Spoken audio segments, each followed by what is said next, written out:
open, so welcome everybody, and we'll get moving along here. So, minutes of the previous meetings, regular council minutes of September 15th, 2015. You want to sign that one first, Mayor?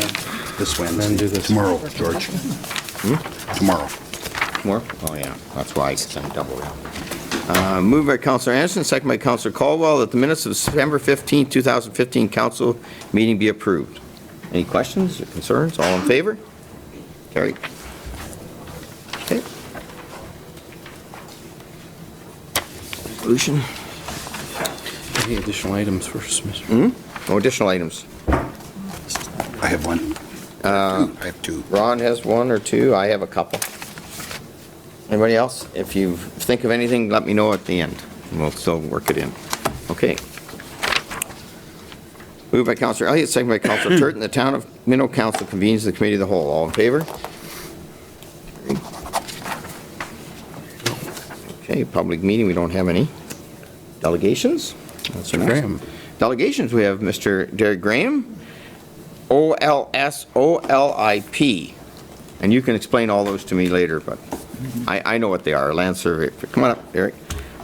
For part lot control exemption, Weiss 195 Queen Street South. Welcome.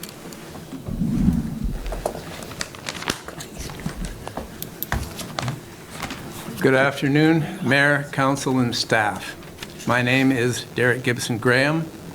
I am a professional surveyor practicing in the specific areas of boundary opinion, land use planning, and drainage engineering. I do not practice law. That was my paternal grandfather's area. I stick to my maternal grandfather's area of professional surveying, as he did with his grandfather, David Gibson.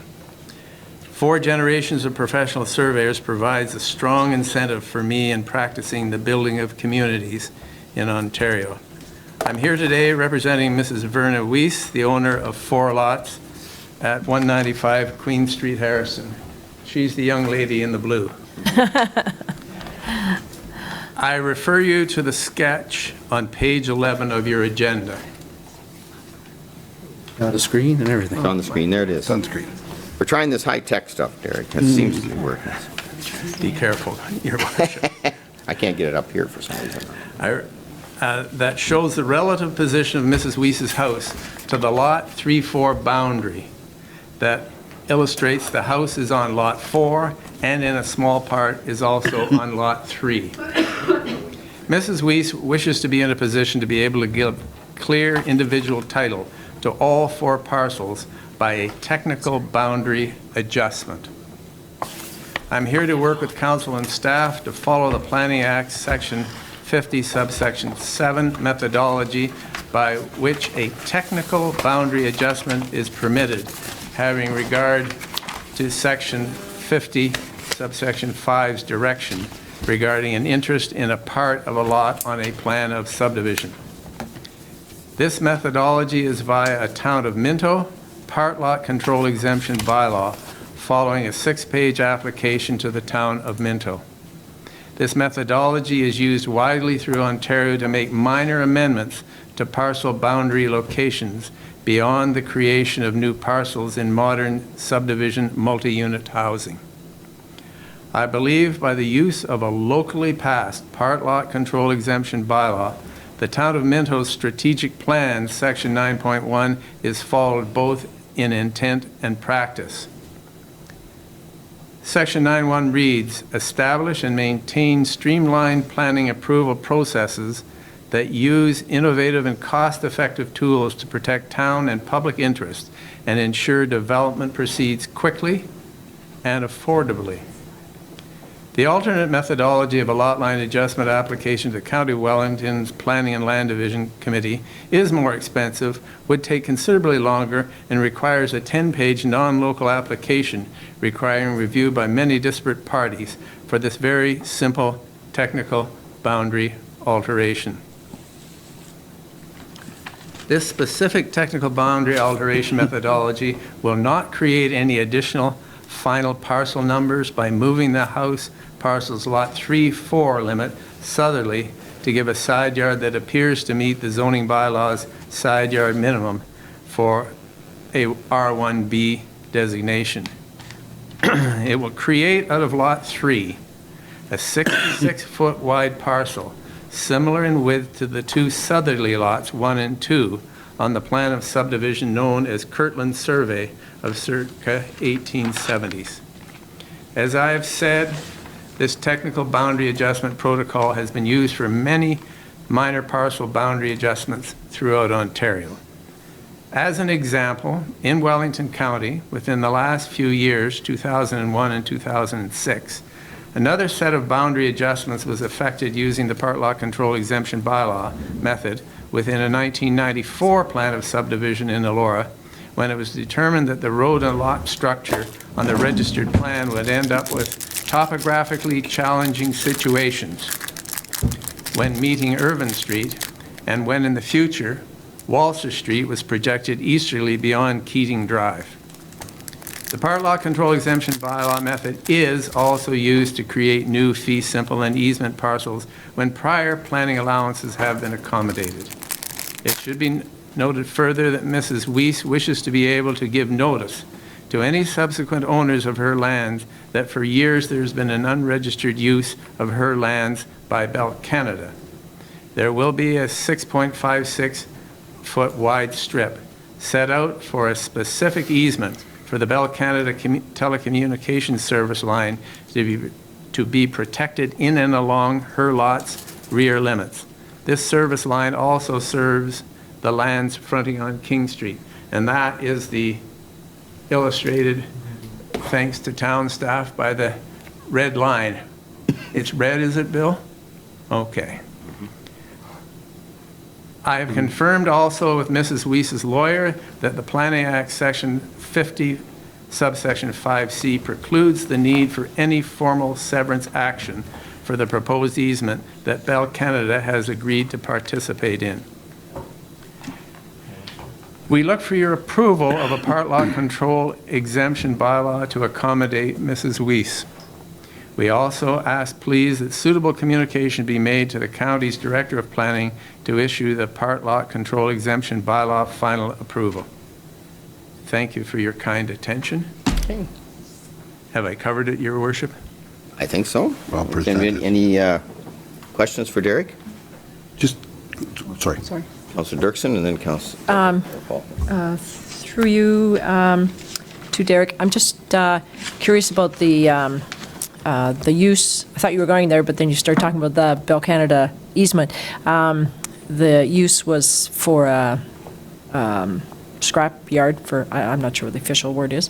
Is there any issues that we need to be concerned about as far as building on? Like, is there any environmental assessments that have to be done or any of that kind of thing? I understand that there has been an environmental cleanup.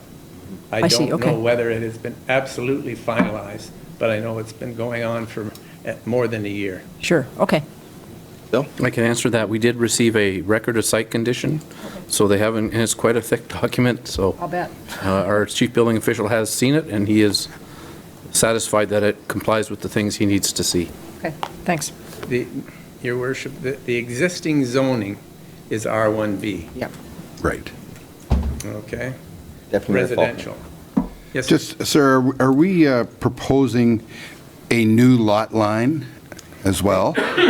Basically, we have that lot, this lot, that one, and that one. Correct. The house hangs over. Correct. I realize And that. what is happening is the idea is to move that boundary southerly Correct. to make Lot 3 not 82 and a half feet wide, but the parcel to be 66 feet wide. So the dark line is going to be the proposed lot line? That's Yes, the new sir. lot line. That's the new lot? Thank you. That's all I needed to know. So when you drive by, Because this house- this it's is where similar it's- to other lots Sure. in the area. It's not a, it's, Don't even notice it. if I may, it's sort of the KISS principle. Keep it simple, and I'm stupid. I thought you were going to say, No. no. Mary Lou? Hey, through you, Mayor Bridge, and this is more, I think, to CAO White. It says in our report that Wellington County has an issue with it going through as a lot adjustment. Could you just expand on that a little? I guess, if I may, through you, Mayor Bridge, if you ask the county which process they would like to see it go through, they would say severance through land division, but that would be their only concern. I don't really feel like they have a concern with the end result. It's Okay. just which procedure that should be used. So not in this application in particular, they just have kind of a policy that this is the way that all of them are handled? I would say that's probably correct, yes. All right, thank you. From our perspective, all we wanted to know that is if we go this way, council has to approve the bylaw, which we haven't drafted tonight, but that would come to your next meeting. If this is the way you want it to go, then it has to go to the county for final approval. I guess there's a chance they might not sign it, but I suspect they will. If this is the process that council is comfortable with, I think the county would fall in line with that. But I'm very comfortable with that. And I guess what I'm looking at in the KISS formula, I think applies here. Like, I know the county has to probably tell us that's what they would prefer to have happen, but in this case, there really isn't any, I can't see, unless I'm missing something, I can't see any real, it fixes the problem with the house, and it creates the lots all the same, so I have no problem.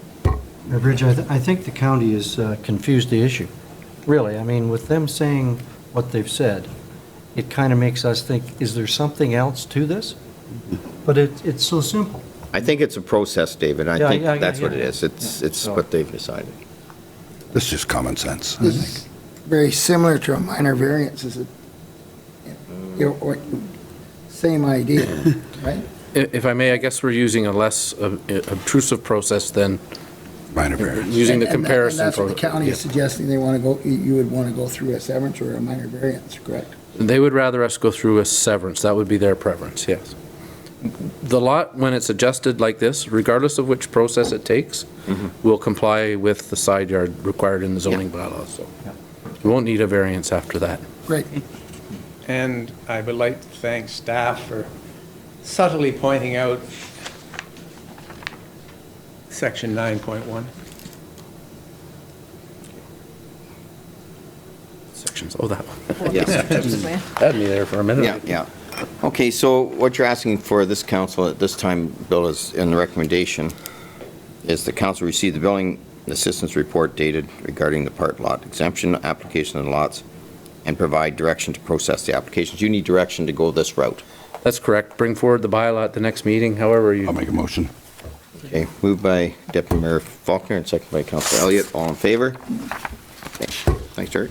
Thank you. Thank you very much. You're most welcome. Louise?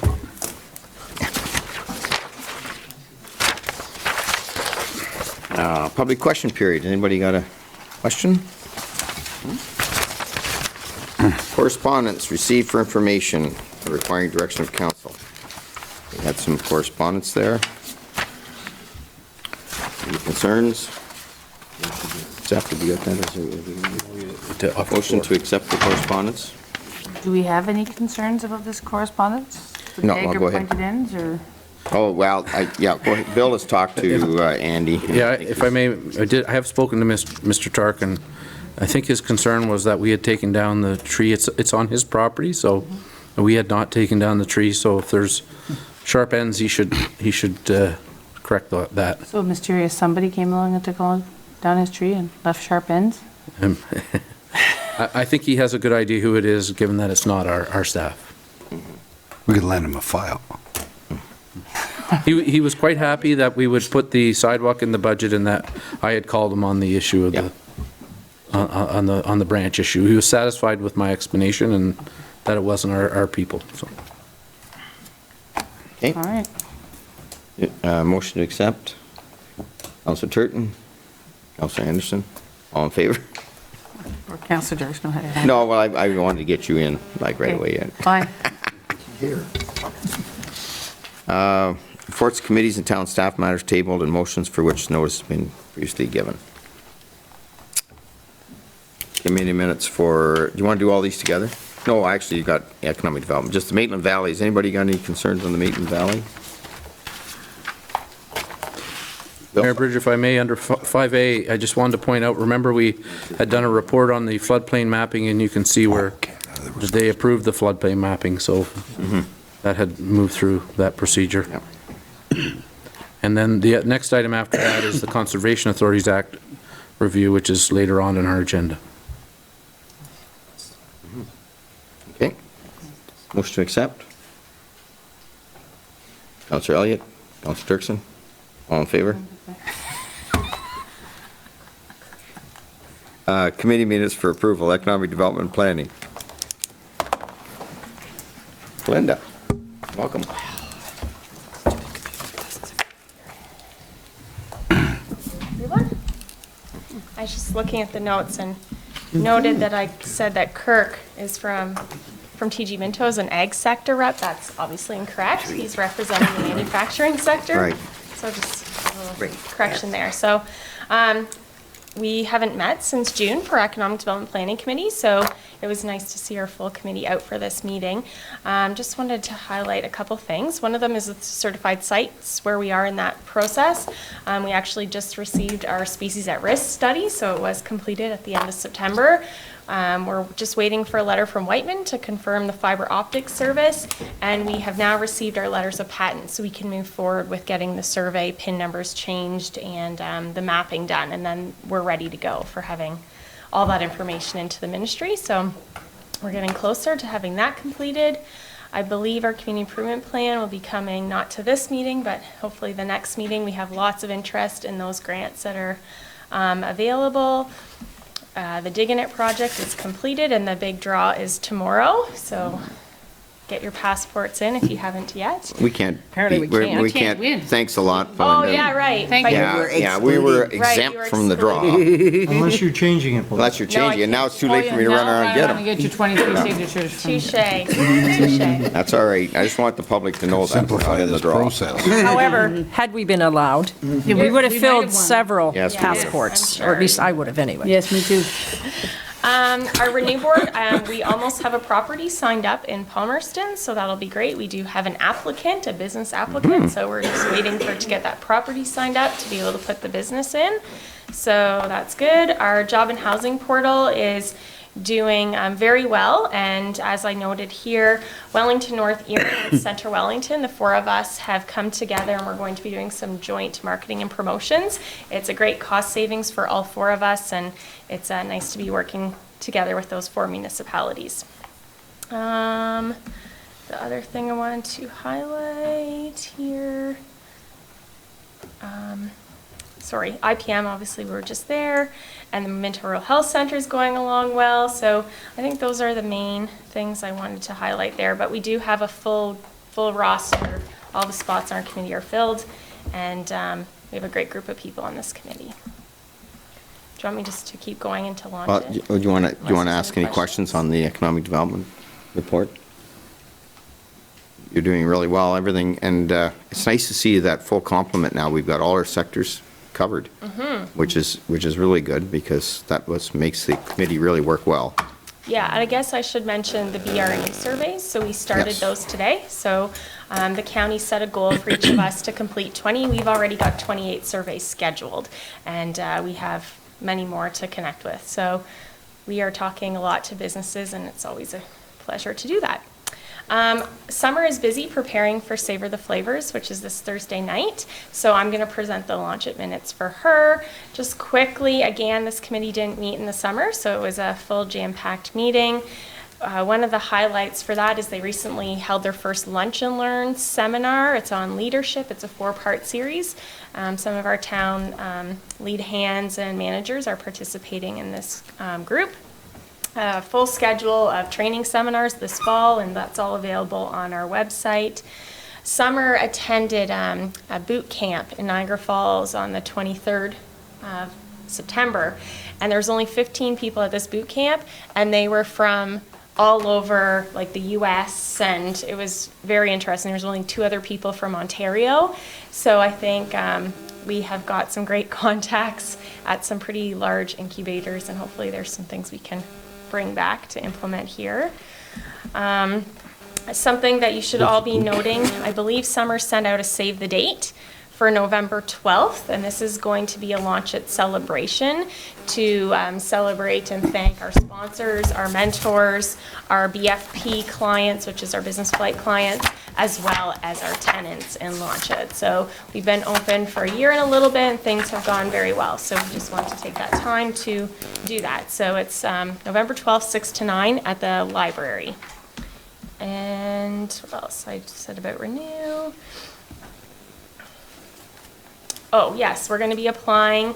The Red Fund was announced again, so come October, there's supposed to be more information unveiled on that. So we are going to partner with Wellington North and Mapleton.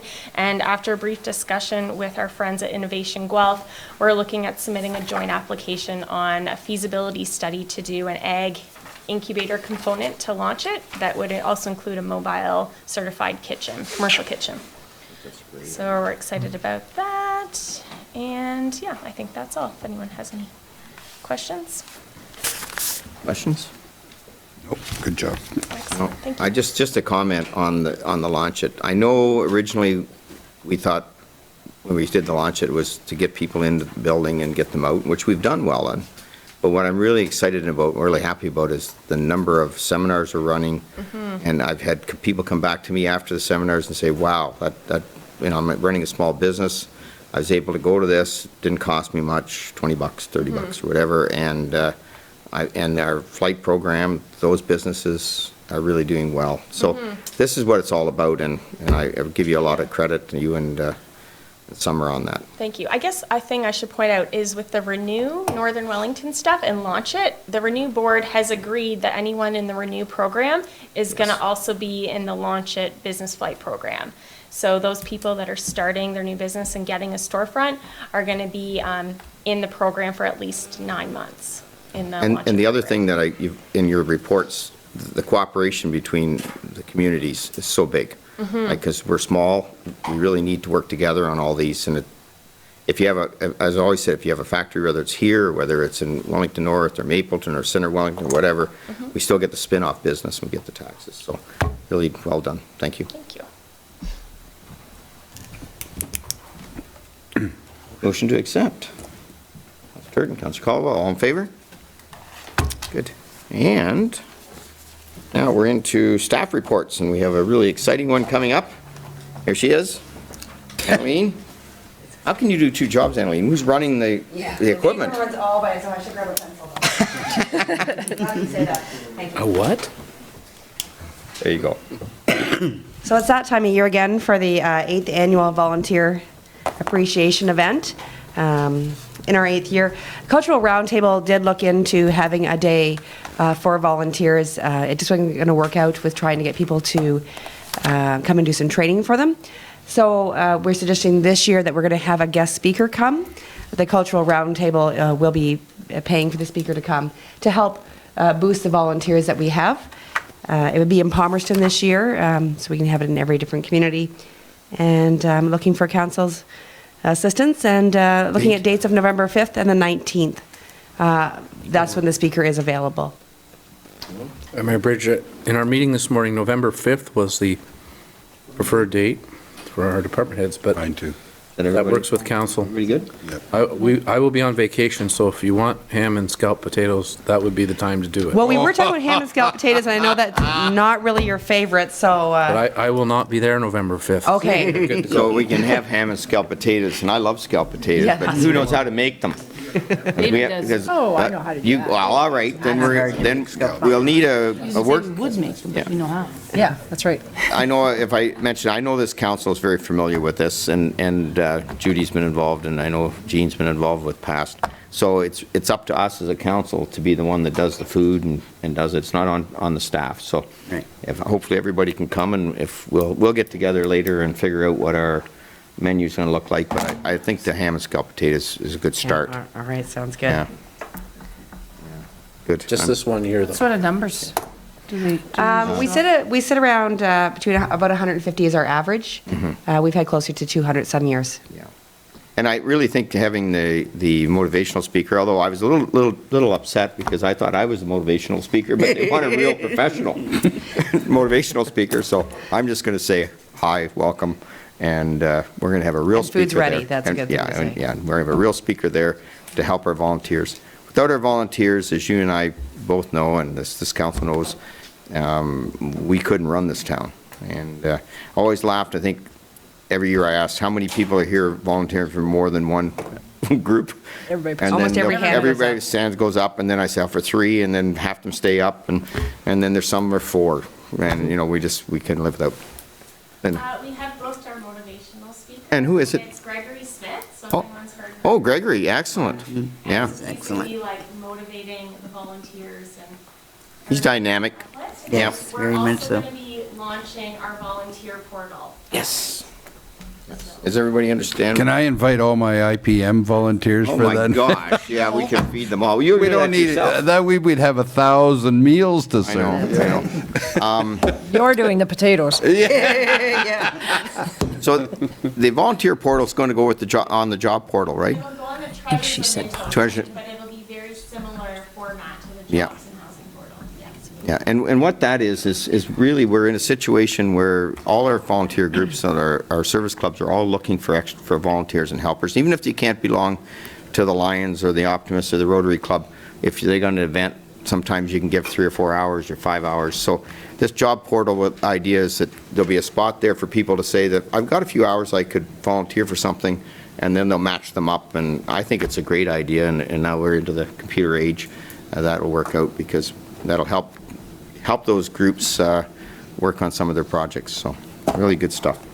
Thank you. Perfect, thank you. Motion to accept the report. Deputy Mayor Faulkner, Councillor Anderson this time. All in favor? Carried. I'm having trouble with the 2 of them down there. They're putting their hands up and down and all of it. Have to split us up. What page is this next? It does. This next one? Conservation authorities, and this right in the next one, right after this. 33? 33, That night? 33. page 33. We cooked it ourselves. I'll turn this over to CEO Clerk Bill for the Conservation Authority Act review. Close and dear to my heart.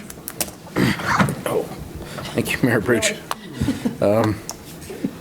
We received from Phil Beard the Maitland Valley Conservation Authority's response to the various questions put in the discussion paper, and I think they've provided an excellent response from the perspective of the authority, who we know, both of them, that apply their trade in our municipality, do excellent work on our behalf.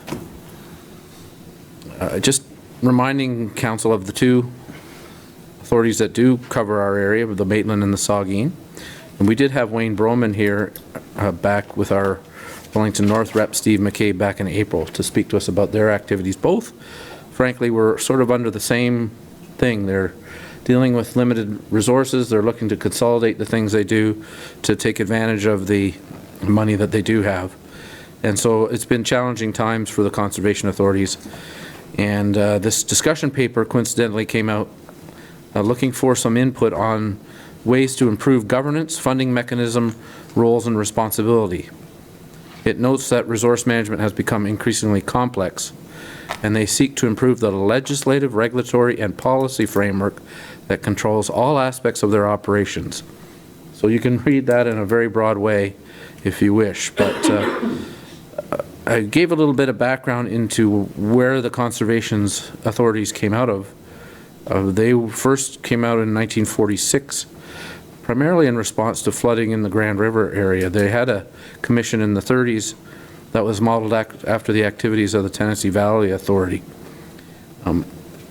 Now under Section 21, if you read that through, and I did quote it in the report, there's a wide range of things they can get into, including buying and selling, expropriating property, anything to do with resource management, essentially in the watershed. There's a map showing where they are. It does mention in that report that 90% of the population of Ontario is under some form of responsibility for the conservation authority. So in that map you can see where Saugeen Valley and Maitland intersect, and we're at the top of Wellington County there, just above Guelph, obviously. In terms of governance, the model that they use is by watershed, and a watershed, I explain, is essentially the area of land which drains a river. So if you dropped a drop of water somewhere in a watershed, it will eventually slowly make its way into that particular river, just to use a bit of an analogy. So it's the height of land that surrounds a river or stream. So what, in the case of Maitland Valley, it's the Maitland River. In the case of Saugeen, it's the Saugeen River that they use as their governing body. Of course, that crosses municipal boundaries, and the way they do their budgeting is you're assessed based on the value of your lands that are within their watershed area. And this model works very well for dealing with rivers and river issues. When you're looking at how to solve problems or protect the floodplains of a river, what you do at one spot could affect another spot. So it's important to govern based on the watershed so that you know the entire impact that you may have on that particular river. So this report certainly promotes continuing that model for things that are watershed based, for flood and erosion control, for protecting the environment within the watershed. The watershed governance model, in my opinion, isn't as strong for other things that the authorities get into, and there are some 30 or 40, whatever the number were across. Some of those things go outside watershed boundaries, and I've used climate change as one of the things that really involve solutions that are maybe bigger than watershed-based solutions. The MVCA talks a lot about at-source stormwater management, wetland preservation, windbreaks, living snow fences, naturalizing lawn and open spaces. These are all very, very important things. These are management practices that have been in place well before we ever really talked much about climate change, and they're things I think that we should be pursuing in our municipality, and we'll be talking about one later on tonight. In terms of the land ownership, these are the lands that Saugeen Valley owns. So they own 187 acres of land here. My point when talking about, well, if the authority owns lands, what difference does that make to someone way over in another part of the watershed? And not a whole lot. Here they're only paying $84 in taxes, but the beneficiary of that property really is us as a municipality in a sense. There are other authority-owned lands that seem to be much more expensive, and maybe encouraging them to continue on their course of finding other ways of operating those lands and reducing their costs might be something to talk about. Funding mechanisms, we talk about a good chunk of their budget comes from the property tax. Anywhere between 25% and 65% is my estimate. I stand to be corrected on that, but a good chunk of their money does come from the municipal levy. And they have, like municipalities, seen their funding drop considerably. They do get small amounts from the M&R, but not a whole lot, frankly, and they have seen their amounts frozen. So I think probably face a bigger funding challenge perhaps than we did, in that we've seen ours go up and down a little bit, but compared to where we were in the 90s and 80s, our funding has been cut dramatically too. So they're in a somewhat similar situation to us. The job they're doing is becoming more and more complex. The demands on them are bigger, and the costs, the funding that's in place is less. But there's only one property taxpayer, and if they're managed to find a successful alternate source of funding, it would be helpful. If there was less taken out of our property tax in order to fund that operation, if there's some other way of doing it, we would certainly support that, I would think. Under the Planning Act, they're required to comment on our planning applications, and I know that's been a challenge for them. And a lot of them sign agreements to collect fees and so forth through the local municipalities. We don't have an MOU here with either of them, but we do have a good working relationship. I know other municipalities occasionally have problems with timing and so forth. We don't really want to, I don't see that as a significant concern at this point. I know Saugeen has done a lot of work to try and streamline their approvals process up there. Our best benefit, in my opinion, in the report is working within their traditional roles, helping us protect flood-prone areas in Harriston, controlling erosion and sedimentation in our rural areas, promoting at-source stormwater management so that you have small ponds and people controlling their water where it originates from, having a watershed management plan. These are things that I think we benefit most from the Conservation Authority, and we certainly appreciate their work in those areas. Last but not least is where the money comes from. Right now, we're funding about $105,000 out of our property tax levy for the two authorities. That's about 3% roughly, which certainly is affordable for us. The increases have been relatively moderate. In 2010, that amount was about 105, so it's gone up about 2.67%. So, I mean, while we don't have a lot of Conservation Authority lands here, we do have the floodplain areas, we do have rural drainage issues, and they are very, very helpful in dealing with those on our behalf. I did want to point out the partnership that we've been in with them on our Maitland River floodplain mapping.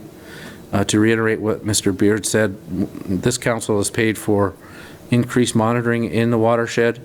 We've paid for the floodplain to be surveyed by Triton Engineering so that we have ground-proof measurements. And so when the new mapping comes in early 2016, we hope to translate that into new floodplains for Hairston, so we're most up-to-date information here. So our recommendation is that you consider commenting in the 6 points that I've raised in there, supporting the governance model for watershed-based programs, recognizing the limitation of property tax and that if they can reduce their reliance from another funding source, that we would certainly support that, but that they have, if the province does support with the sustainable funding, why wouldn't we welcome them back on the board in order to justify the funding? Absolutely. Should be. That maybe they look at some way of dealing with lands that are more expensive in local municipalities to help with their operating costs. I think they're already doing that. That they make as the highest priority traditional programs such as protecting flood-prone areas, controlling erosion. I think both of them are talking in that direction, so we would like to support them in that area. And that they both look at the watershed management planning processes, maybe some way of helping direct their programs in the future. Just by way of, it was a long time ago, but I did work for a couple summers with the Conservation Authority. I did help work on the watershed management plan, and it was, I thought, a very valuable tool. So it would be nice to see them sort of universally applied. But you're talking to an old planner here, so they may be able to get along without them. So Old. that's my recommendation to you. Okay. Comments? Thanks, Mayor Councillor Bridge. Churton. As usual, I mean, this report that our CAO has put forward is you know, that's the nuts and the bolts of the whole thing. I mean, if you read that and understand all that, you'll go a long ways to understanding how the Maitland Valley, I mean, it was the mid-90s, I think, when their funds were cut, and they're the same as municipalities. They're doing a whole lot more with less. So, and they'll continue to do that. Anybody else?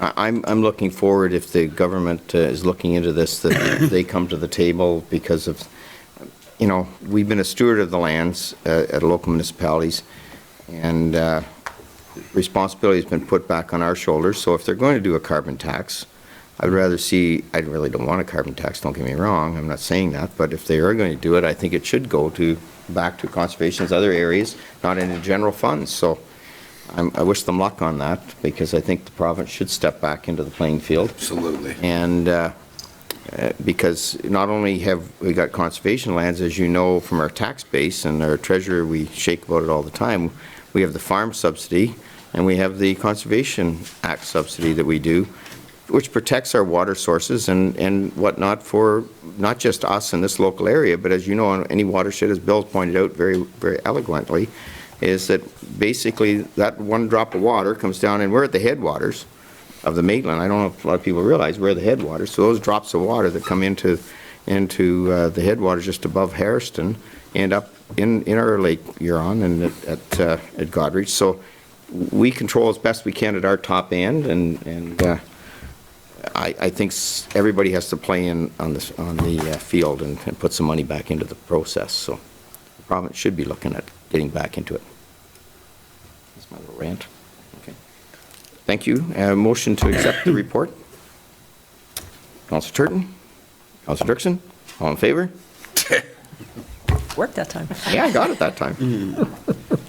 Okay, and next up is the CEO clerk, barnyard chicken coops. Backyards, they say barnyard? Well, I think of all the world as a backyard or barnyard, being an ex-farmer. Hopefully you're not watching too closely and getting dizzy. Sorry that I flicked through the pages here. I know, I'm just like, I'm trying to get there myself. Need some gravel. Probably a quicker way to this. 70. Here we go. Yeah, if you do this up here, Yeah, they're far left. down. Oh, There? okay. Nope. 78, Mary Lou? Everybody there? Yep. Thing up here. Much anticipated report, Mayor Bridge, Got it right here on, anyways. on backyard chickens. Mine isn't either. We're calling it backyard residential 81. hen care. My apologies, the most recent report actually didn't get uploaded That's to the right. website until today. So you were lucky enough to read, probably for the third time, my June report, which I'm sure you found a little bit repetitive, so I must apologize to you. The point of this report was to take us from the public meeting stage to wherever council feels we need to go with next steps. So the first part of the report, I summarized where we started back on May 19th when we first received correspondence asking for an amendment to our exotic animal control bylaw.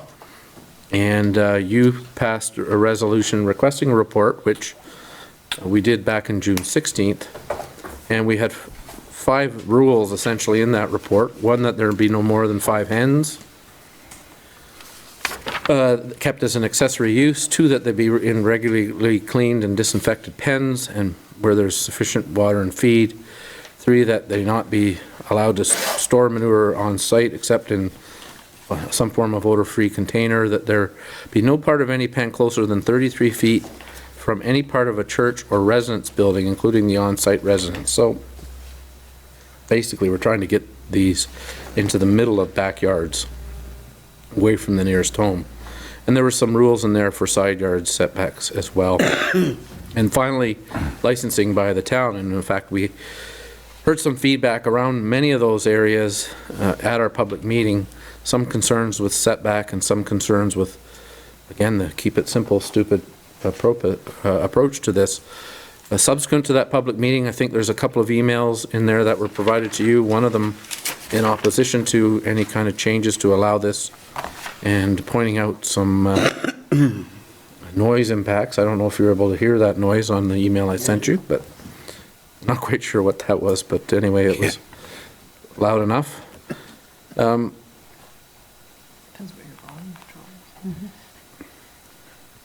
So in terms of the bylaw itself, Section 2 is what regulates the keeping of chickens, and basically it says that you can't have anything except where the zoning permits farming. And under Section 13 of that bylaw, you can give an exemption. You could give an exemption to an individual or to an area. So we'll talk about that briefly in a second. I just reiterated some of the comments from the Bruce Gray Owen Sound Health Unit. The reason I use them is they were readily available, and I think it kind of gave a good review of the issues from both perspectives, the benefits and some of the concerns. First thing I think we need to hear from council is whether you're intending to allow for this activity in residential areas or not. If not, then we need direction on how you want to proceed with the ones that are here, whether you wanted to give them a specific exemption, or if we're going to take some process to try and get these uses removed. That would be the first thing. If you're inclined to approve some form of backyard hen care, we've outlined 4 options in the report. The first is just to give one exemption to Connie Murray, who was the first person to bring this to your attention, for her property only. The second would be to give a more comprehensive exemption to areas that are zoned residential, where there are no more than 5 laying hens, kept only in a rear yard enclosure 10 meters from any part of a main building, and where there's a license issued by the town. Another way of going would be to allow a basic exemption for residential areas and rely entirely on licensing, so you don't have to say any setbacks, and we just use our best efforts to put them in locations we don't think would bother people. The other option was something that Mr. Tchuk brought forward, was a new bylaw similar to Guelph. Our recommendation to you is number 2. If you're inclined to allow backyard hen care, then we go with some form of exemption that includes a setback and a licensing provision. If that's the way you'd like to go, we'll bring the bylaw back with the licensing rules to the next meeting.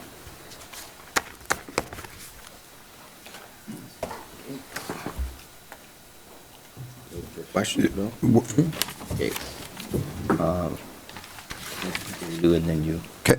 I was Haley? just questioning, if we take number 2, which is the 10 meters, Ms. Murray, who brought the application forward, would probably not comply with that, I'm guessing. I don't know for sure.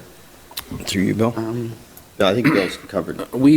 If I may, we tried to make it, and we did look at her property. It may need to be moved, but in speaking with the CBO, I know Connie does have some concerns with that setback, but we believe that it could comply.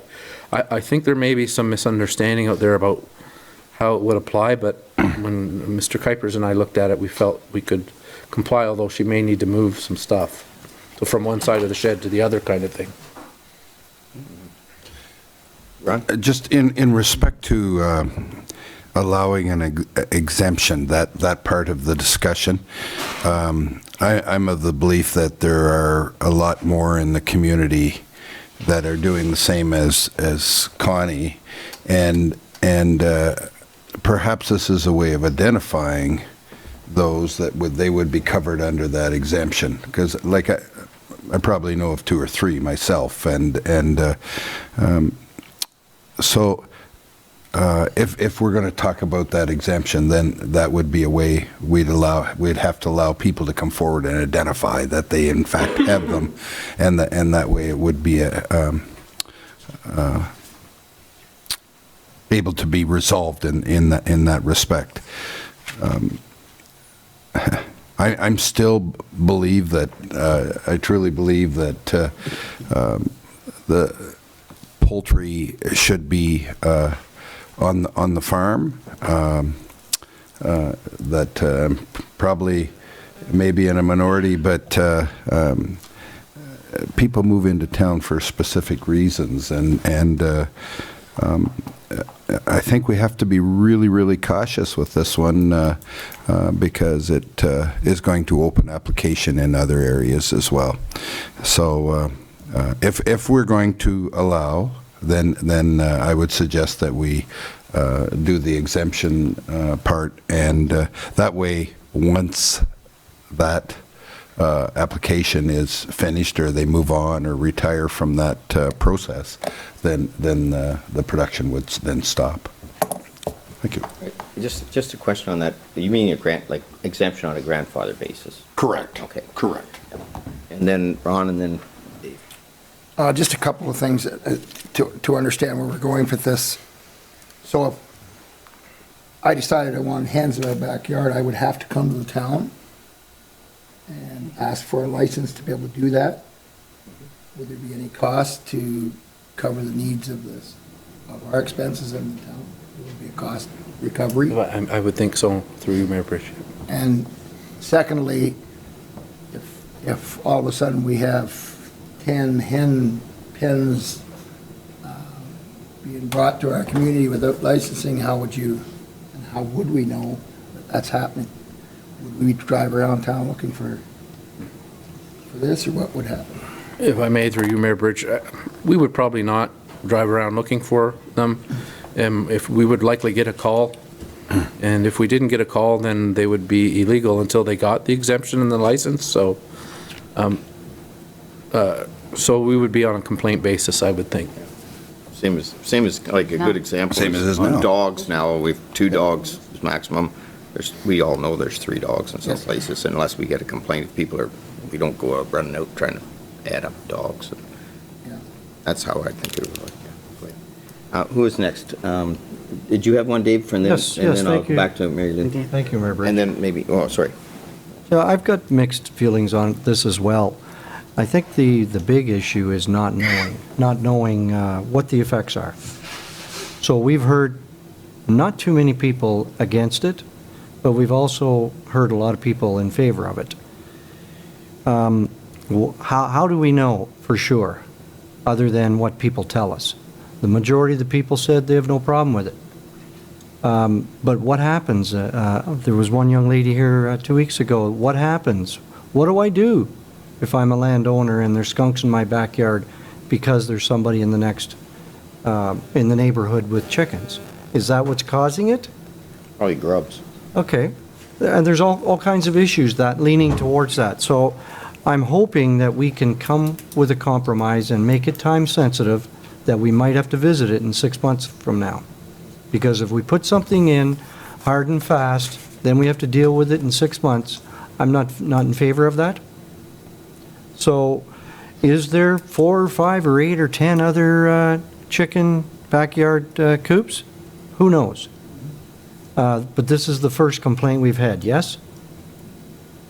To my knowledge, yes. Yeah. Through you, Mayor Brady. So, I mean, yeah, we could say, yeah, let's go ahead with the bylaw and do this, and this, but we have to leave ourselves open at the end of 6 months or a year to make a change. Mary Lou? I just heard you say grandfather, Mayor Bridge. I was just wondering if you could explain what Oh, you no, meant by that. I just, maybe, I was. That was in reference yeah. to my presentation, Councillor Caldwell, and that is those people that already have existing pens with chickens in them in town. Right. Would they And- not have to and they comply would- to the regulations? Well, they would be, if we're going to put an exemption of that bylaw to exempt, like for instance, Connie, to continue to have those until she no longer needs them. The ones that currently have, that have chickens. Okay, but the ones that currently have chickens, if we put in the regulations about the 10 meters, they would have to comply with, okay. Yes, and then once they are finished with their chickens, so to speak, then they would have to then comply to the original bylaw. Judy? Thank you, Mayor Bridge. So we have a lot of information on this. This is a really big issue. We've heard that the hens in question are pets, and that's obvious from viewing the Facebook page, that they are very much pets. We heard that caring for the pets is therapeutic, and I don't dispute that. I've cared for animals all my life, farm animals and pets too, and so I do not argue that. But I feel like that's kind of the emotional side of the issue of the equation. The logic in me has to question some of the other statements. We heard that hens don't make any noise. We don't have hens on our farm right now, but we have had over the years, and there's a hen out there that doesn't want to tell the world when she lays an egg. And not saying it's disruptive, but it's noise. It is noise. And gentle clucking, that's noise. It's not disruptive necessarily. Depends who you are, but we can't say there's no noise. We also heard there's no smell. And I would have to argue that an animal that drops 2 pounds of poop a week does smell. There's got to be some smell there somewhere. So not saying it's disruptive, just saying there is some smell. And continuing on that manure theme, heard that it's great for composting. I did some research and found out that chicken manure is very high in phosphorus, and that's a problem with your backyard composters, and it'll actually stop the process. So there has to be another alternate disposal method found. And we also heard that chicken manure can carry salmonella, and that was from someone who used to work in a lab. And I would add worms, bacteria, and some other viruses. We have some commercial egg farms, a few in Minto, and a few more broiler farms. None of those farmers would ever think of wearing their barn footwear anywhere else, and that's for the prevention of disease. It was stated that large farms transmit disease, but the truth is The reason that so many countries with hens and chickens everywhere in backyards and so on have so much trouble with avian influenza is because of those backyard flocks. Here in Canada, it's thought to be caused by wild bird populations. Is it because they visited a backyard flock and then somehow got into a barn? Nobody knows, but birds and their droppings actually carry over 60 different diseases. The recent outbreak of avian influenza in the poultry industry in Oxford County, it's a stark reminder of what happens when disease like that hits. And it just, the emotional toll and the financial toll of not just the farmers, but the community in those zones that they put up the limitations. It's just, it's a huge toll. We heard from one gentleman that he owns 1.5 acres in the town limits, and he'd like to have hens. That property is maybe big enough to allow chicken coop that can be moved around to break the cycle of bacteria and so on, but I would suggest most urban properties really are not. Chickens are omnivores, and that means they need their veggies and their protein. So table scraps just may not meet the requirements for a bird to stay healthy. We've heard that some of our residents are concerned with an increase in the number of wildlife that visit our town, the rodents, the skunks, and so on. They're already here. That's right. Are having eggs and hens going to reduce the numbers? I don't think so. Are they going to increase it? Yeah, I kind of think so, but how do we know for sure, right? We've heard that eggs from backyard hens fed table scraps are more nutritious and better tasting. I won't argue the better tasting because that's totally perception, but I couldn't find any information on any study that says that there's any difference in the nutrition.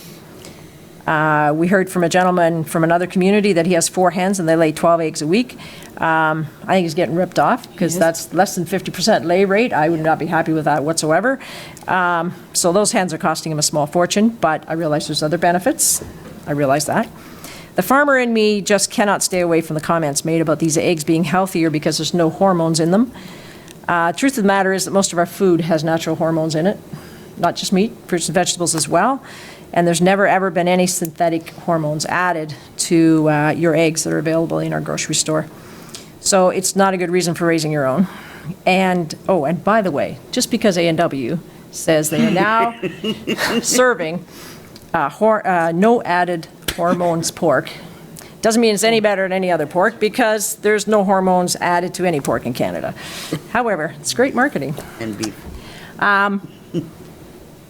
Also mentioned dogs and cats are more disruptive than a few hens, and I agree. That's a challenge to every community, but I think it's one that's accepted as being part of living in a small town, and we in the town of Minto need to continue working on that and doing what we can to respond to those issues. It was mentioned there's many communities in Ontario that have backyard hens, and that's true, but there's many more that do not allow backyard hens. So to wrap up, I'm really concerned about enforcement. I'm concerned about pitting neighbor against neighbor. I'm concerned about the health and safety of the health and welfare of the animals and the people who care for them. And I'm also concerned about the fact that we're asking somebody to give up their pets. But I believe farm animals belong on a farm. And so I'll be voting against the proposal to allow backyard hens in Minto. Jean? That's an excellent document. My only Sorry it took question- me so long to do that. Oh, no, that's good. My question is, if you gave, and I'm divided on this issue too, because I have chickens. In the We used to country. have in the country. We used to have dogs that controlled the pests we thought, but at the same time when we had dogs, we lost all the chickens we used to have. Something got into them and we never did figure out whether it was a raccoon or a weasel, but they got through double layers of fence to get to them. Not sure how they did that, but now we have 32 running around. We could lose a few and nobody's coming anywhere near and there's no dogs anymore.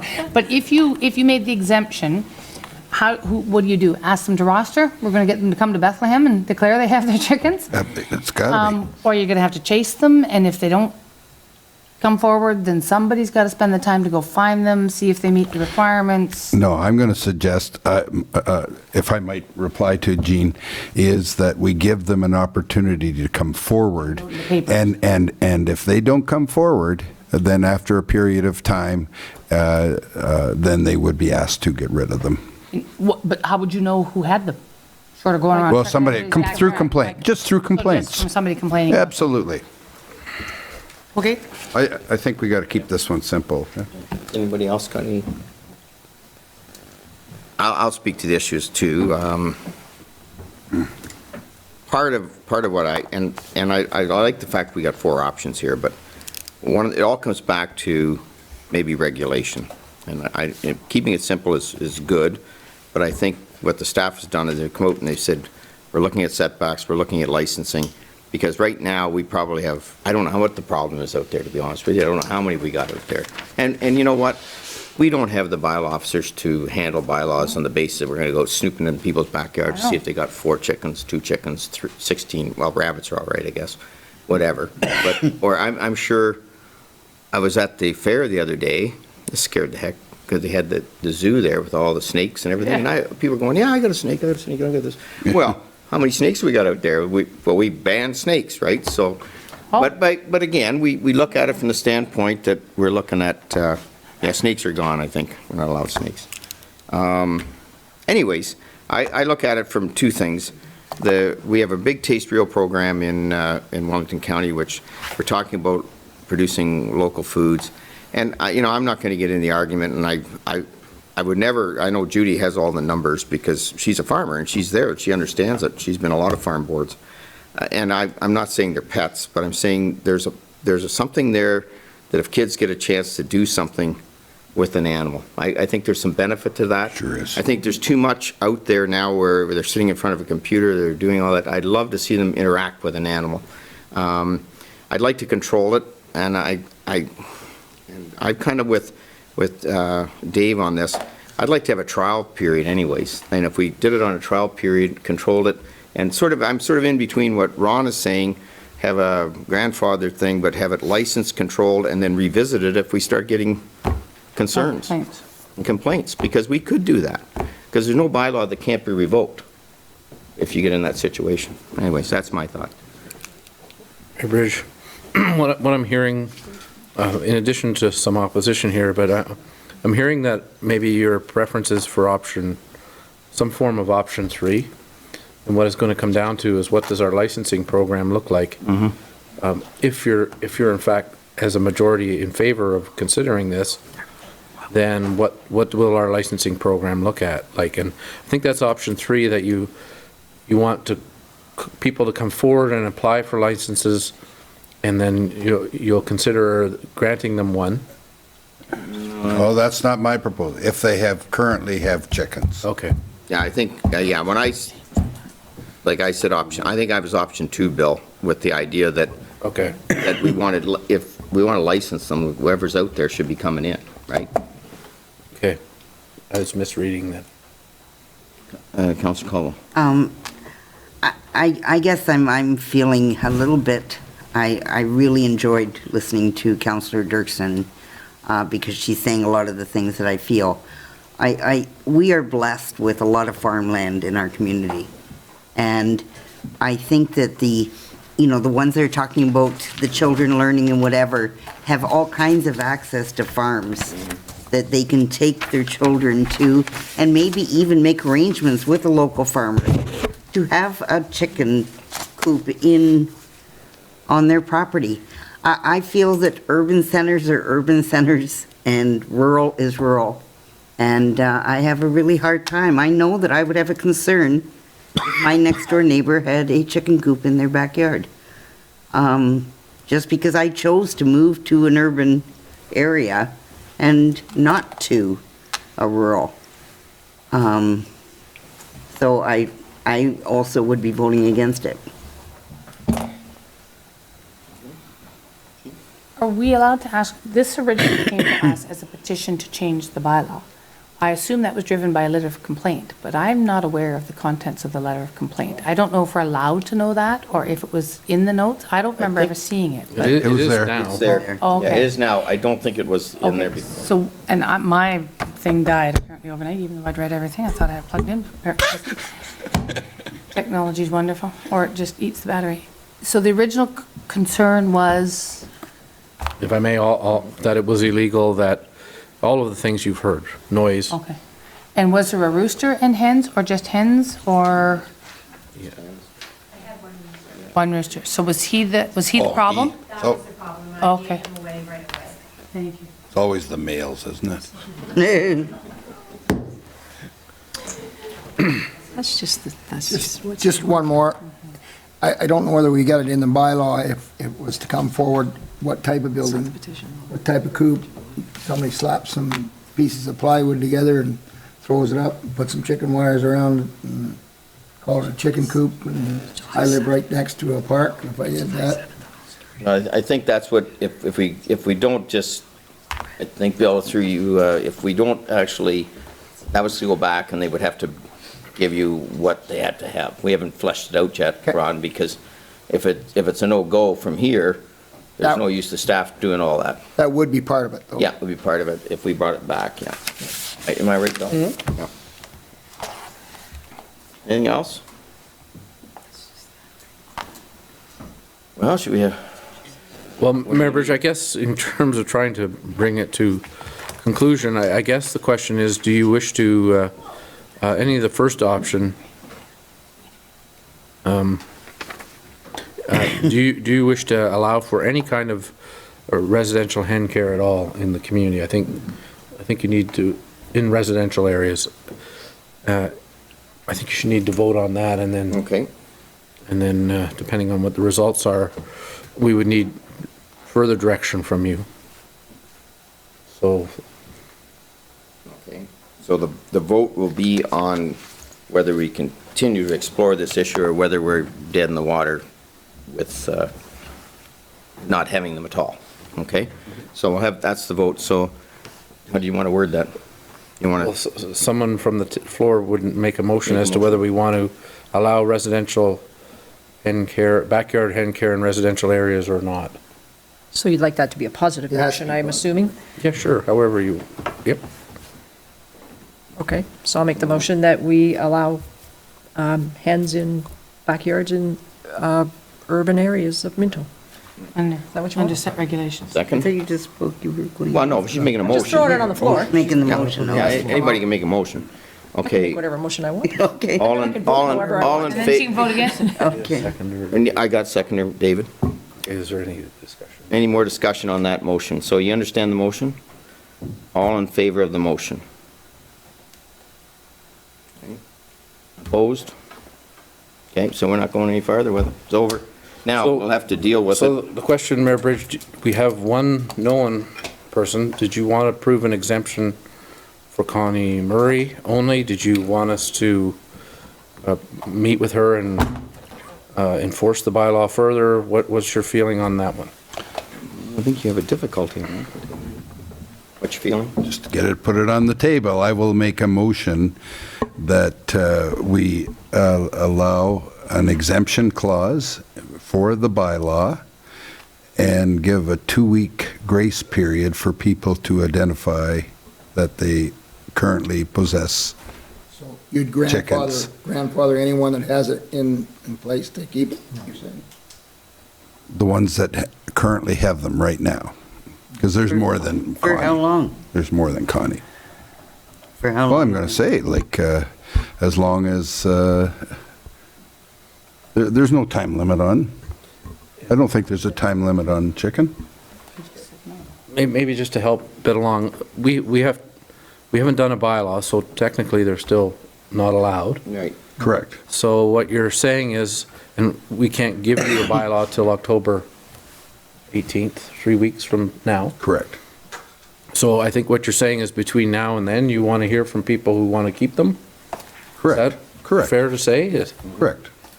And, Then we can make a decision. And then do you want Ron to license them then? Like what they're talking about with the restrictions and all the things in there? I think then what we're hearing is that you want us to meet with them, and if there is a way of licensing them, Correct. we'll make a recommendation to you on each of them as to whether they should be given the exemption or not. Correct. I think we can accommodate that. That's somewhat more challenging than another, but that's, I don't know if that makes sense to everyone, but between now and October, our next meeting, we would be meeting with It's October 20th, I Connie think. Murray and others who may have them, and evaluating them and seeing if we can make a recommendation to you on their particular exemptions. Are we not sending a very mixed message here? We're saying, no, we're not doing it, but if you've got them, yes, go ahead. And if you can get them before the bylaw is struck, or if you can run out to the Fur and Feather on October seems- 4th and grab a few birds, then you've got them. Well, If I may, it's exactly what your bylaw says now. You can't have them, but you can give exemptions. It's set up like that to do Oh, that. all right, It is. Yeah. okay. So what we're saying is we want to find out who needs an exemption, and if, and we'll bring the information back to you at the next meeting on whether you'll give those we'll certainly individuals. find out how many's or out not. there, maybe. So, It's not unusual for any bylaw that we allow grandfathering. Yeah. I think Correct. That happens Correct. in most bylaws that we have. To this point, you're okay. After this point, you're not. Yep. If I may, I think it gives council a chance to look at each one individually. so then my understanding, or I would hope, so if they apply, so you give them the 3 weeks, you build a thing saying, in general, we're not in favor of this, but if you've already done it, as long as you comply with some regulations, because we don't have regulations, because it's not part of the bylaw now. So can we add that? Like, if you're going to keep them, you can't just keep them if there was a reason for complaint. So they have to be kept in a Correct. reasonable area, well-cleaned, well-maintained, the animals are okay. 33 feet, blah, blah, blah. So according to the regulations, which we are not going to make part of the bylaw, but it's what you must comply to if you get grandfathered in. We would have a licensing Requirement. agreement with each of those people. So Gene, it won't be a bylaw, but it'd be a licensing agreement. Right, So, but that's all I'm saying. Rather than just grandfather them in and keep them, if people have complaints, we're going to try and address the complaints by having regulations on the ones that are grandfathered in, and they've got 3 weeks to get the notice in. Fur and Feather will be busy. Yeah, They'll either be selling them or they'll be buying them. that's what Fur and all Feather right is. with that? Oh, yes. Okay, do you make the motion on I that? made the motion. Seconder? Is everybody clear what that motion is? I think I'm Can you clear. repeat it again? It's fairly clear. My understanding was that we proceed to gather information on each of the exemptions, and we bring them back with a recommendation on the licensing of the existing ones. And if Is that- they don't approach the license, then they'll be the Well, bylaw. They'll only be by in complaint. contravention of the bylaw. Yeah. Like, Yep. we're not going to run around. Again, they'll be on a No, I know, complete basis. yeah. Yep. Did I get it? Yep. I just had a question, probably for Bill, through you. So is it a function of council to go through all those exemptions? Is that, or is that more staff? We'll go visit the sites, and we'll document them, but it's your role to approve them or not, and we will give you a Give you a recommendation. list. Hopefully, we'll have a list, Judy. Okay, that's Yeah. fine, thank you. And I imagine there'll be a list, might be some we won't approve. Everybody good in that? We have a seconder? And if you're against that, vote it down. That's, All in favor of that motion? Opposed? One, okay. Right, you got a lot of work to do. Here's my problem. Delegate. Telling somebody. Delegate, yeah, well, you don't have to work, that's right. Okay, very good. Working for the man. Poor Terry. So Connie, expect a visit. But, Terry you know, will be excited. But you know what it's all about. Okay. Right. Okay, next up is the warden's tree planting. And I have something here. Do you want to do that? You want to do the report? You and do then that, I'll- Mayor. No, you do the report. Okay. It's tree planting. Onto a different, slightly more positive thing, I think. We were approached by the members of the Wellington County Green Legacy Program, Mark Van Patter and Rob Johnson, and they have a program where 1,000 to 2,000 trees are planted in recognition of the warden of the county, which in our case is our mayor. And they do this as a matter of course to recognize the warden's work and to allow us to beautify, improve one of our properties. I had discussion with Mr. Van Patter through email and on the phone about locations, and the location we selected was the municipal building. We have 8 acres on our property here, and you can see it in the drawing. About half of it is under corn right now, and Mayor Bridge has spoken to Steckley's about this, and they are supportive, certainly, of working with us on finding locations for trees. My view would be we would like to, I think, naturalize part of our property, to decrease our maintenance, to improve the environmental conditions around our property, will help us control wind and get proper sun exposure and get shade where we need it, that kind of thing. I'm already working with a landscape architect on providing a drawing to you to deal with some of our grading issues out front. And I have asked if they would add to that citing 1,000 trees or so somewhere on the municipal property. We would want to leave room for expansion. We would not want to interrupt our tile bed in any way. But we may want to screen certain things. We may want to buffer certain things. We want to provide shade in some areas. So I think there's a lot that can be done to make this property even better. And I'm recommending that you proceed with this. There's a barbecue, a celebration that goes along with it. Most of the planning is done by county and town staff. And I think for years to come, we can all watch it grow. When is that to occur, sir? I have that right here. October 16th. Are we doing? Sure. So it's the 10th annual Warden's Tree Planting Day, and it's going to be on the 10th. Oh, the 10th. It's the... No, sorry, Friday, the September 16th, sorry. October. October, well, oh my, okay, Annalene, that's it. One more of those, and we're all done. Is that one of those old? Yeah, that's one of those, you know what, whatever, OSs that you get, so now you have to start all So, over. October 10th? No. 16th. October? This isn't that difficult, In your report. Oh, yeah, right there. Time 9 a.m. to noon, and it'll be town municipal offices, and the county of Wellington will provide a barbecue for lunch. So if you can come out and 16th, so that's a volunteer, Friday. come on out and have some fun and plant some trees. Rain date is October 19th. Yeah, rain date is the Monday, October 19th, if it rains. Trees like water? That's if it's a monsoon. I think a little bit of drizzle will be able to handle it. Hey, that's the best time to plant a tree, when it's raining. Exactly. Anyways, so The rain date is 19th? is the Monday. Okay, so looking forward to that, and I think Melvin's actually on our Trees for Minto committee, so he's quite acceptable. Hard for him to argue. And we still want to keep the rest of it in agriculture. It won't be, we're not taking a lot of it, and I've maybe not taken any of it to this point. We don't know, so. Well, you'll have to take some. Or you're going to take some of it. You'll have to A take little some. bit. We'll take a little bit around, just do a kind of a, We're going to be buried in trees otherwise. yeah. Well, worse. What's that? Yeah. 9 or 10? 16th. Okay. 9 or 10. Yep. Oh, nice. Is the septic right there behind? Yeah, septic's right in behind, The septic is the greener part of The the greener site. part Yeah. of the thing? Yeah, that's so we'll fine. have to watch that. Yeah. And then put it around the outside. And the windbreak, as Bill said, will be good. 1,000 trees. a All lot of right. trees. Check. No, I'm Have a not motion to thrilled. It's accept that fun. report? Don't try to figure Counselor Elliott, Counselor Turton, all in favor? Okay. Keep control of these guys. Okay, I'll turn it over to the Chair of Finance and to do the treasurers. Okay, we just, the Finance Committee only has one item on their agenda tonight, and that is the approval of accounts. And I'll turn it over to Treasurer Duff. Great, thanks, Chair Caldwell. Yeah, we have a little lighter schedule this time. And out of our total of over 900,000, 525 are payments to the school boards for our third quarter that's due tomorrow. The checks are in the mail.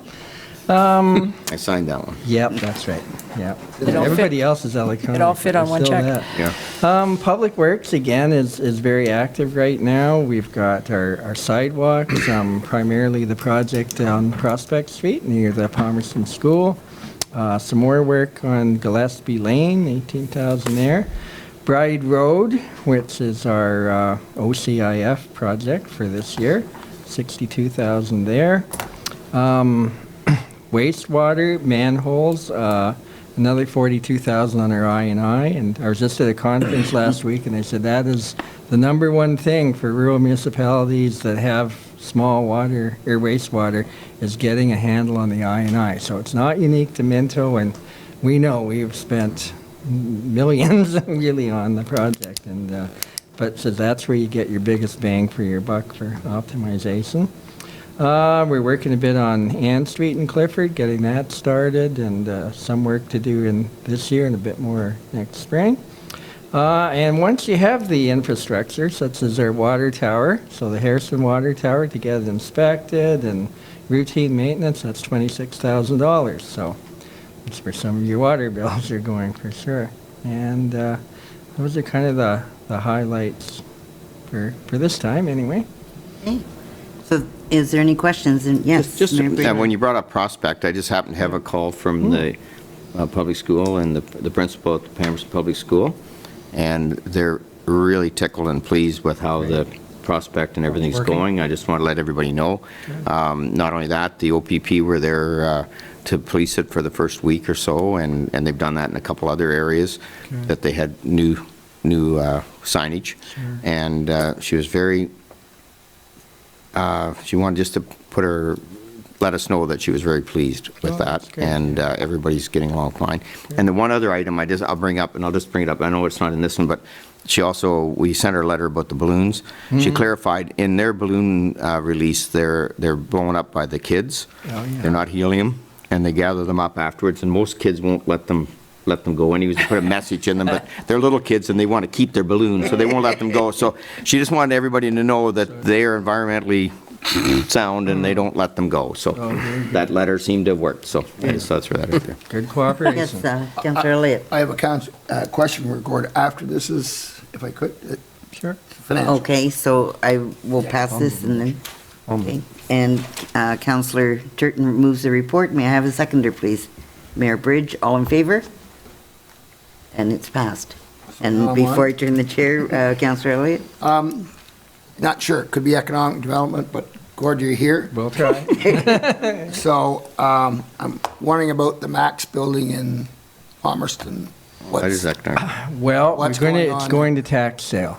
So the final date to pay Oh, I it see was what you August 26th, and it's going to be mid-November. We're going to publicize it probably the next couple of weeks. So again, it's a process. We have to follow the tax sale rules. So it'll be all the accumulated taxes and fees to date, public process, sealed tenders. Everyone's welcome to attend, and we'll see how that goes. And So that's at our the end, next step.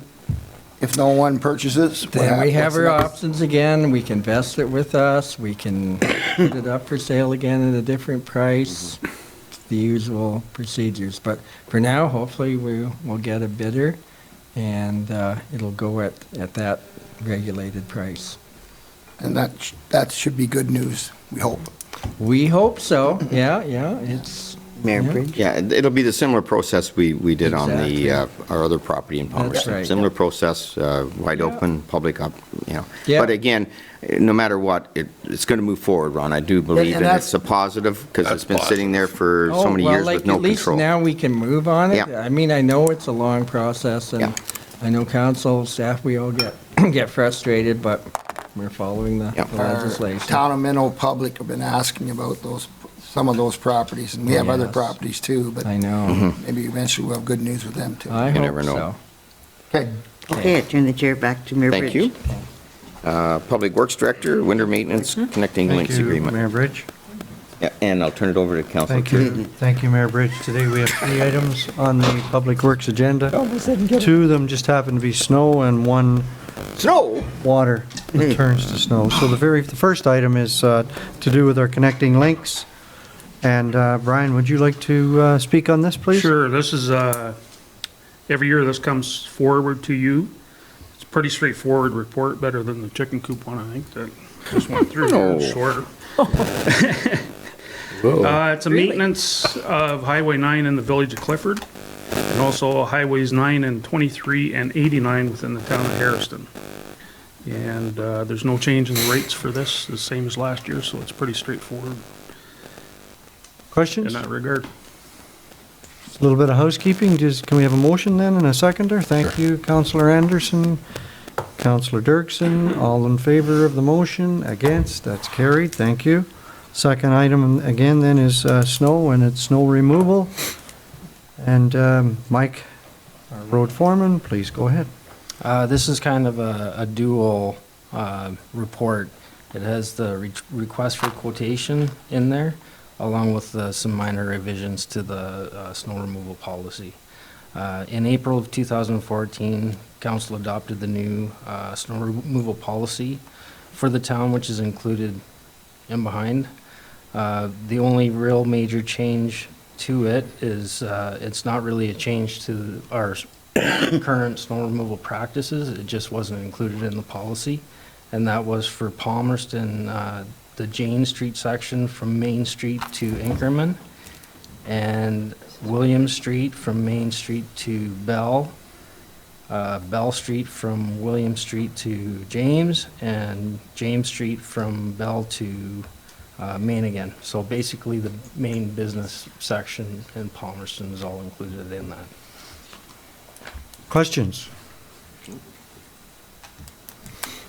So I'm going to read the recommendation that the council receives the Public Works report from the roads foreman dated September 21st, 2015 regarding roadside snow removal, Palmerston, Harrison, Clifford, and approves the hiring of Moorfield Excavating at the prices outlined in the staff report for the 2015-16 winter season plus applicable taxes.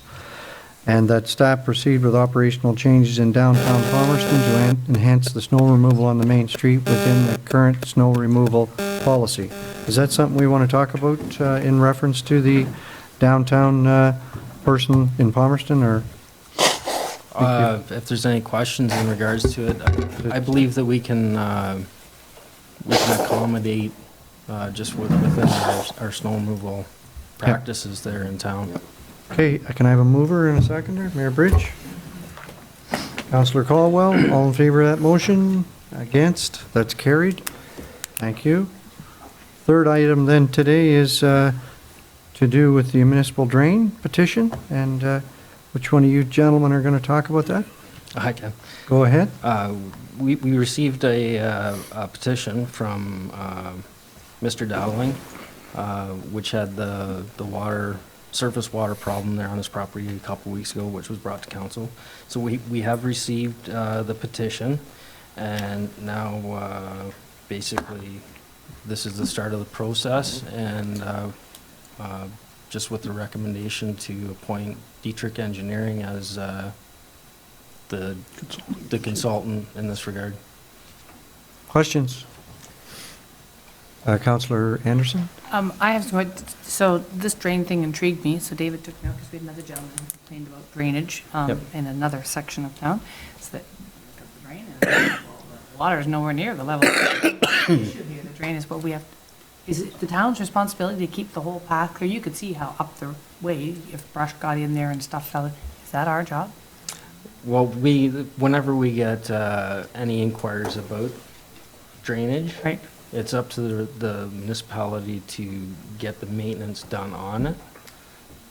The And drain then- itself? Yes, and then that cost gets assessed But back. the path coming, the drain was fine. They're Oh. brand-new culverts, the water's below the level of the drain. What do you mean it's not draining? Of course it's draining. Yeah. It would be up the ditch or the lower spot where the water's accumulating. There's all kinds of brush, but whose job is that to maintain that? Because this drain, we had to go to 3 different spots on 3 different side roads to see where it all drained from and ended up on this guy's square farm.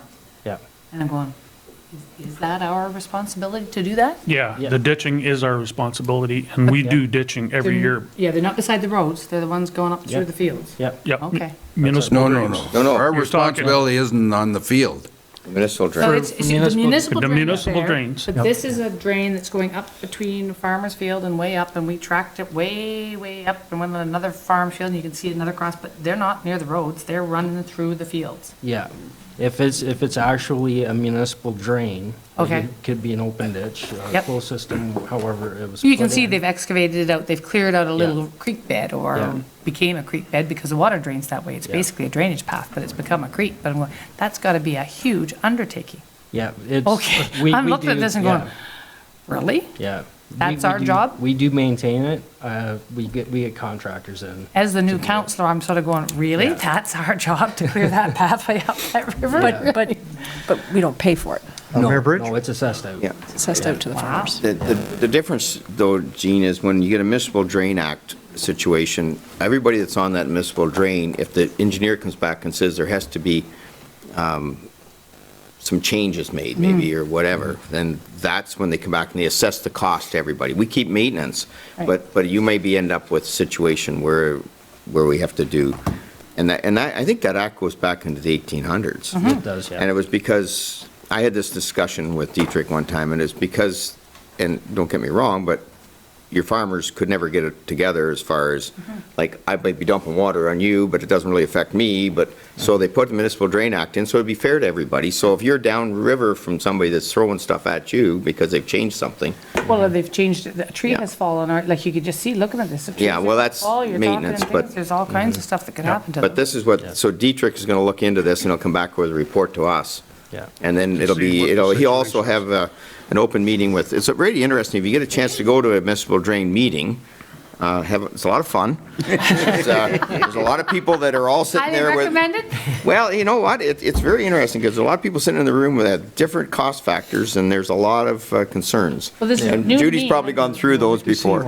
I'm finding it fascinating. Yeah, Like, it's just so- an interesting thing, to see how much I responsibility. mean, this we might have. happen, so you might get a chance, so How it this would be goes. good. Other questions?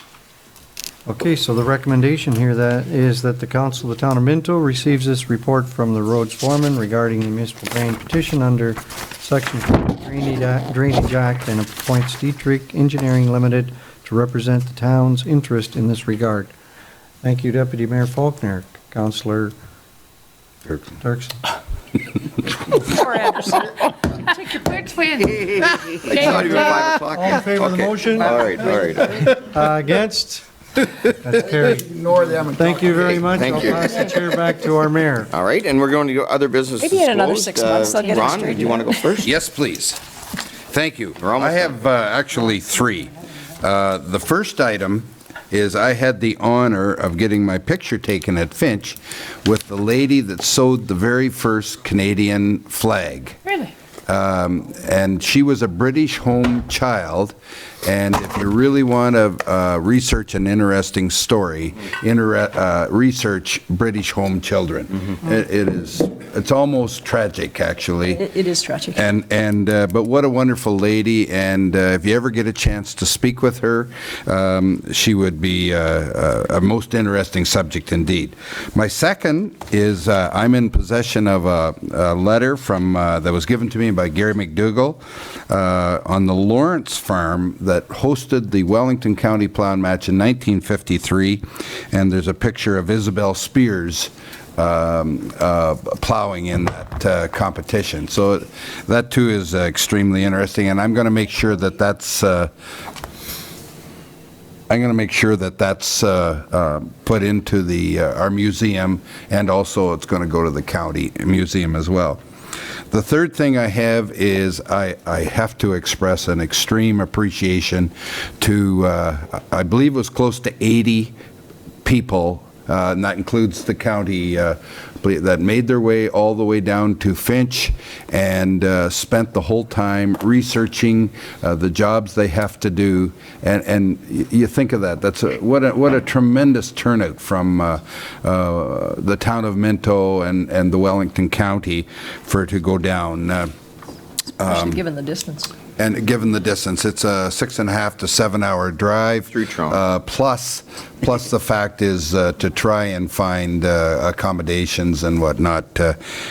Extremely successful. We sold approximately $20,000 in souvenirs while we were there.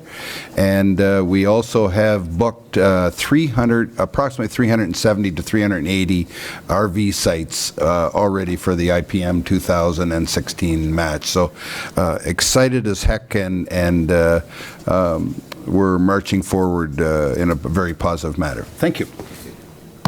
Who else did I have on the, Ron, no? I'm good. I can Okay, say a lot, okay. but nobody listens Oh, to me. Mary Lou. Just one comment I wanted to make. Councillor Anderson and myself went to an event a couple of weeks Yes, ago. that's right. And I'm not going to mention where it was, but it's another town very similar to ourselves in population size. And they met Belinda at some event, and she was talking about the coalition between the Chamber of Commerce and the town. And they just couldn't get over this, that the two work together. And so they asked members of the chamber and of the town to come down and meet with them for a social event and talk about it. And I just want to say it was, first of all, very, very interesting. I think they were more than pleased that we were there. But more than anything, it really made you feel proud when we talked about what we do in Minto. And they didn't even have an economic development department. And they were the same size, if not a touch larger than we were. and they were just mesmerized by some of the things and how well all of the groups in Minto work together. And we walked out of there so proud of Belinda, so proud of our town and its staff, and it just was a wonderful evening. I just wanted to pass that on. Awesome. The only thing you need to add there is that their solution was they would just hire Belinda. Yeah. Yes, they tried to hire her That's what away. we're worried about. It's not We been the need first. to be careful Yeah. about that. And I thank you two for going. I know I couldn't make it that night, but. You missed out, because we got a bottle of wine each. Well, I know, and I knew It was a great they would be evening. very thankful for you to come up. I just want to touch on the Finch too, and I wanted, and our deputy mayor's didn't give himself credit. He was there the whole week, or more than that, 10 days, and I know Bill was there a long time too. But I was proud of him. Him and I got shanghaied at the last second to go up, be piped in and onto the stage, and I'm sitting to Ron. I said, "What are we doing up here?" And I'm looking around. There's 30 people up there. They all had pieces of paper and a speech written out. And Ron and I had nothing. So we went out there and tag teamed it, and I think we did all right. We did just fine. But and I have to say, the Finch, if we can do as good as Finch, I mean, that's what a small town's all about. That's they were just great. They were gracious. They were hospitable, and all their groups are going to work with our groups. I had a eye-opener for my little thing I thought was going to be pretty simple. It's not. And I haven't, don't tell anybody about Don't be saying that too. Well, I don't tell my wife yet, because I told her this is pretty simple, don't worry about it. She's the co-chair. Anyways, but, no, it was great to see everybody down there, and I thought everybody did really well, and we're looking forward to it happening in Wellington. And one other thing, on Friday, I'm going to get I'm sorry, Mary Lou, I'm not using your heels this year. Oh, dear. Heels for hospitals. I'm going to be fitted at Naps over in Listowel with my own heels.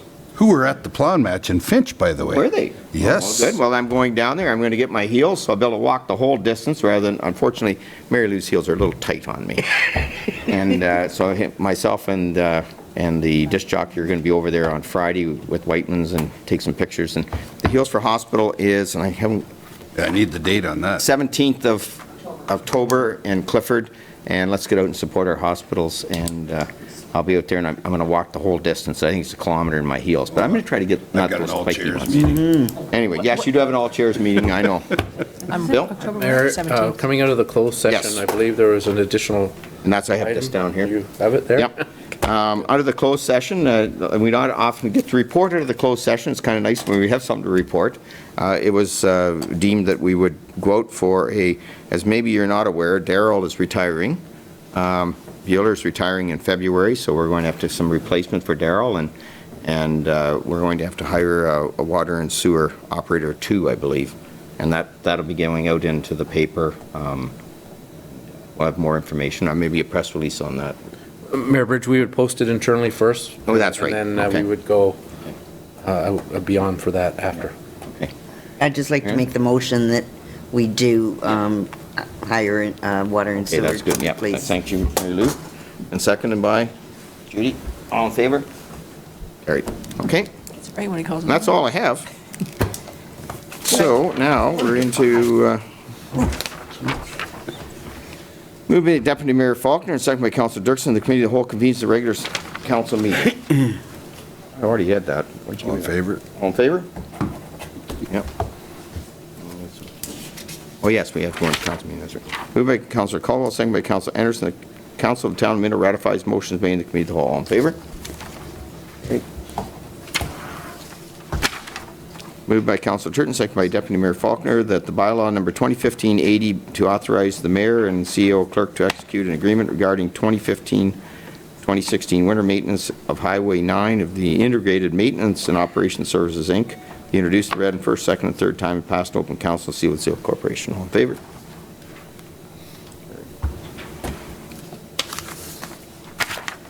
Moved by Councilor Dirksen, second by Councilor Turton, bylaw number 2015-81 to authorize the mayor and CEO clerk to execute an agreement regarding 2015-2016 winter maintenance of Highways 9 and 89 and 23 with Integrated Maintenance and Operations Services, Inc.